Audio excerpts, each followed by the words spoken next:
Hallo und willkommen zu unserer Serie Mein Laptop von innen.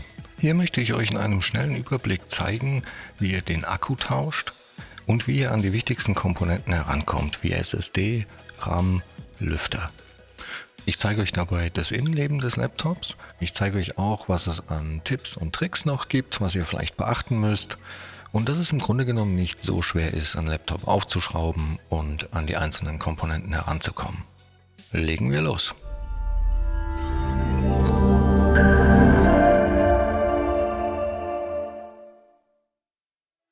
So, wir haben hier ein Dell G5 15 und ich zeige euch auch gleich, wo ihr die genaue Modellnummer findet. Aber zuallererst stellen wir mal sicher, dass das Laptop nicht mehr mit dem Ladekabel verbunden ist.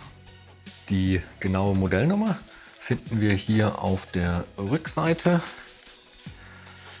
und zwar hier. Und mit dieser Nummer findet ihr super einfach alle Ersatzteile speziell für dieses Gerät bei uns im Shop. Generell lässt sich zu dem Gerät noch sagen, dass ein Displaytausch hier ziemlich einfach ist. Dafür muss man nämlich nur den Frontrahmen lösen und kommt so an das Display ran. Die Tastatur lässt sich hier auch einzeln tauschen. Da ist es aber so, die ist von unten verschraubt. Das heißt, man muss wirklich alles aus dem Gerät rausnehmen, inklusive Mainboard. Und das Touchpad lässt sich auch einzeln tauschen. Um das Gerät jetzt zu öffnen, muss man vorher alle Schrauben rausnehmen. Und da ist es so, dass diese beiden Schrauben hier im Gehäuse bleiben, während die anderen, die hier außen rumlaufen, die zeige ich euch auch im Bild, komplett rausgenommen werden. Und ja, hier ist es jetzt einfach so, die ist jetzt rausgefallen, aber wie gesagt, normalerweise bleiben die beiden im Gehäuse. Und das sind Kreuzschrauben, das heißt, wir können hier einen ganz normalen PH0 als Aufsatz nehmen. Und generell benutze ich hier für alle Arbeiten am Gerät ein super praktisches Universalwerkzeugset. Ich verlinke euch das auch in der Videobeschreibung. Und hier ist alles drin, was man so braucht. Da sind Öffner drin, Pinzetten und eben ein Schraubendreher-Set mit allen gängigen Aufsätzen. Das habe ich mir jetzt hier eben schon mal zurechtgelegt. Und ja, das benutze ich für alle Arbeiten hier am oder im Gerät. Die Unterseite wird genau hier am Gerät gehalten. Da läuft also die Verbindungslinie lang und die läuft so eben auch einmal um das Gerät herum. Auch auf der Vorderseite. Ich hoffe, dass man das hier sehen kann. Also die oberste von diesen ganzen geriffelten Designer-Sachen hier. Und zum Öffnen nehme ich einen der Öffner. Auch die sind hier im Universalwerkzeugset. Und dann fange ich meistens auf der Rückseite an und versuche eben zwischen die Verbindung von Gerät und Unterseite zu kommen. Mit da eine kleine Öffnung zu machen und dann die Unterseite nach oben zu hebeln. Das funktioniert mal gut, mal nicht so gut, je nachdem auch, ob das Gerät schon mal auf war oder nicht. Auf jeden Fall kann man da wirklich mit so kleinen Hebelbewegungen das einfach nacheinander nach oben hebeln. Und ja, also auch sollte das mal lauter knacken, so wie hier, dann ist das völlig normal. Das ist, wenn die Einraststellen sich lösen, dann macht man also nichts kaputt. Und sollte das mal ein bisschen schwerer gehen, arbeitet man sich eben einfach genau in dieser Technik um das Gerät herum, auch auf der Vorderseite. Und dann kann man irgendwann meistens die Unterseite hier so ein bisschen nach oben hebeln und das mit ein bisschen Wippen doch recht schnell lösen. Und so sieht die dann von innen aus und so das Gerät. Bevor wir jetzt aber irgendetwas weiteres machen, trennen wir auf jeden Fall als allererstes mal den Akku vom Mainboard, dass das Gerät auch wirklich keinen Strom mehr hat. Und das Kabel vom Akku läuft hier entlang und das hat hier auch so eine kleine Schlaufe. Ich kann euch das mal zeigen. Und ja, an der kann man dann den Stecker einfach nach oben hin abziehen und stellt mal sicher, dass hier wirklich kein Strom mehr fließt. Gut, was können wir hier noch sehen? Wir sehen direkt über dem Akku die beiden RAM-Slots. Die sind auch hier beide belegt unter so einer kleinen Abdeckung. Dann sehen wir hier drüben die SSD. Das ist in dem Fall jetzt eine verkürzte, da passt aber auch eine lange rein. Dazu aber später gleich mehr. Und dann sehen wir hier oben die Lüfter und den Heatsink, der die CPU und GPU, beziehungsweise so rum, kühlt. Wir sehen hier das WLAN-Modul mit den beiden Antennen. Und hier drüben ist Platz für eine 2,5 Zoll HDD oder SSD, die über das SATA-Kabel hier angeschlossen wird. Und hier gibt es auch die Möglichkeit, wenn man keine 2,5 Zoll verbaut hat, kann man hier auch statt diesem Akku einen verlängerten Akku einbauen. Und natürlich umgekehrt, wenn man eine 2,5 Zoll haben will, könnte man von einem großen auf einen kleinen Akku umrüsten und so eben dann Platz schaffen. Eine andere Besonderheit ist, dass man hier auch die Strombuchse, falls die mal kaputt sein sollte, tauschen kann. Da kann man nämlich hier einfach das Kabel ersetzen. Wir haben da auch ein separates Video dazu. Ja, also auch das sehr nachhaltig hier. Den Akku zu tauschen kann man hier sehr einfach. Man muss dafür nämlich nur diese Schrauben hier, die auch alle mit diesem Pfeil markiert sind, lösen. Und danach kann man den Akku einfach nach oben hin aus dem Gerät nehmen und so gegebenenfalls eben auch tauschen. Direkt unter dem Akku sehen wir hier jetzt übrigens auch das Touchpad. Und dieses Blech hier wird von den beiden Schrauben gehalten. Das muss auf jeden Fall raus. Und bei dem Kabel ist es auch so, da muss man ein bisschen aufpassen. Das kann man nicht einfach nach hinten hinwegziehen. Das ist mit einem Kippschalter verbunden. Das heißt, den klappt man erst nach oben. Und der gibt dann das Kabel frei. Dann kann man das hier rausziehen. Das ist auch ein bisschen aufgeklebt hier. Und beim Wiederverbinden genau das gleiche Spiel. Auch hier ist so eine kleine Linie dran. Bis dahin kommt das wieder in den Stecker.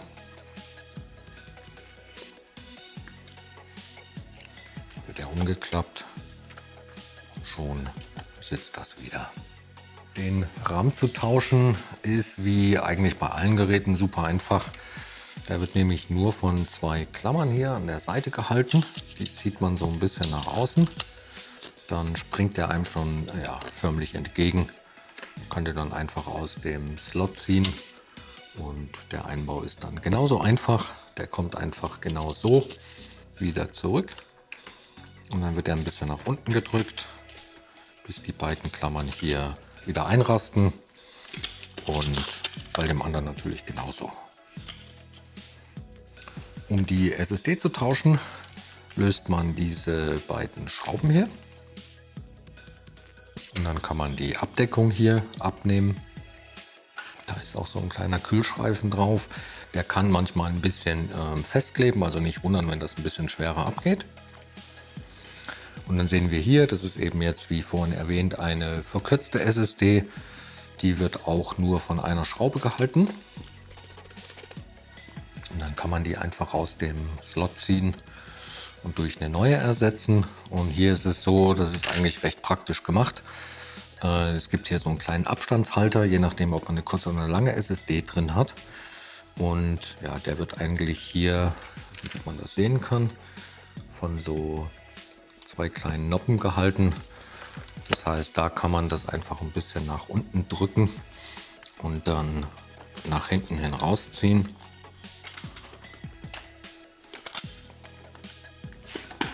Genau so.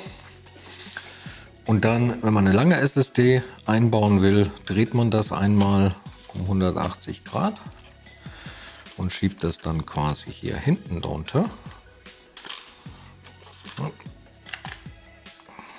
Widerspenstig. Und auch da kommt das einfach nur drunter, bis das dann eben hier wieder einrastet. Und so kann man super einfach eine lange SSD einbauen. Die kommt auch in den Slot, wird wieder verschraubt. Oder eben auch im umgekehrten Fall. Auch hier, man muss das nach unten drücken und dann rausziehen. Zur Not ein bisschen nachhelfen. Nicht vergessen, dass man es drehen muss. Und dann kommt es hier wieder rein.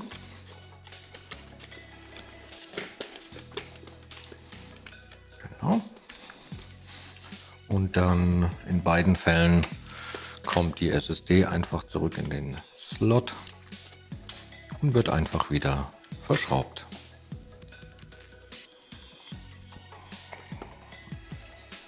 Da habe ich jetzt das Blech noch ein bisschen nach unten gebogen, damit es wieder fest sitzt.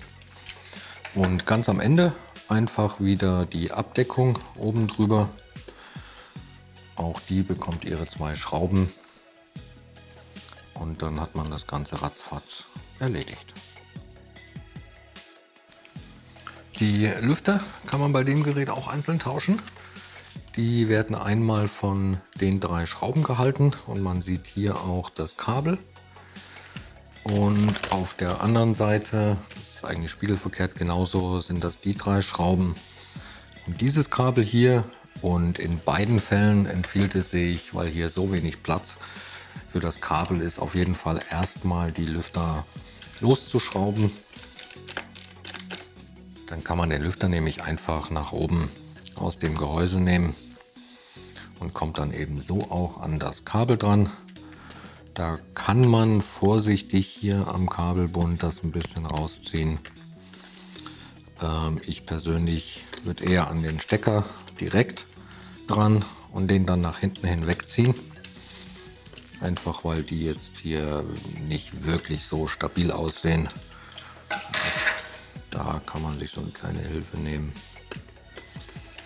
und den hier rausziehen. Der mal wie hier ein bisschen widerspänstiger ist. Genau so. Und dann kann man die einzeln tauschen. Eine Besonderheit, je nachdem wie das hier geliefert wird, wie rum das Kabel ist und man das nicht mehr weiß, man kann auf einer Seite des Anschlusses hier Kontakte sehen und die zeigen auf beiden Seiten beim Wiederverbinden nach oben. Und genau das machen wir jetzt natürlich auch. Zuerst das Lüfterkabel wieder rein, das ist prinzipiell eine gute Idee. Dann vergisst man das nämlich nicht bis ganz zum Anschluss. Und dann muss man den Lüfter nur noch wieder auf die Position legen und verschrauben, also wirklich mega einfach. So, der Akku-Einbau, genauso einfach wie der Ausbau. Der hat auch hier so kleine Hilfsöffnungen, die genau auf die vorgesehenen Stellen hier kommen. Und damit liegt der dann auch direkt wieder passgenau auf den Gewinden und muss nur wieder verschraubt werden.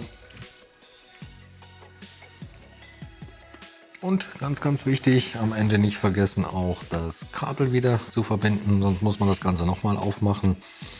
Und der kommt einfach wirklich direkt von oben wieder drauf.